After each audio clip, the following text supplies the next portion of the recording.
जामोद पोलिसांनी 1,15,000 रुपये किमतीचा गुटखा पकडला। जळगाव जामोद पोलीस स्टेशन हद्दीतील निमखेडी फाट्यानजीक जळगाव जामोद पोलिसांनी संग्रामपूर तालुक्यातील आसवंत गावाच्या व्यापाऱ्याचा त्याच्या ताब्यातील झेन सुझुकी गाडीसह 2,65,347 रुपयांचा अवैध गुटखा पकडल्याची घटना दिनांक 4 एप्रिल रोजी रात्री 8 वाजे दरम्यान घडली। एका गुप्त माहितीवरून पोलिसांनी निमखेडी फाटा येथे नाकाबंदी केली होती। रात्री 8 वाजेच्या सुमारास मारुती सुझुकी झेन वाहन क्रमांक MH03AAF 5365 ही गाडी संशयितरित्या भरधाव वेगानं जळगाव जामोदकडे येत होती। यावेळी नाकाबंदी दरम्यान उपस्थित पोलिसांनी गाडीला थांबवून झडती घेतली।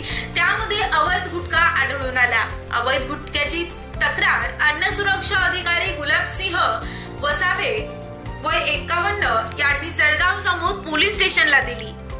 मुद्देमाल मोजून पोलिसांच्या स्वाधीन केला।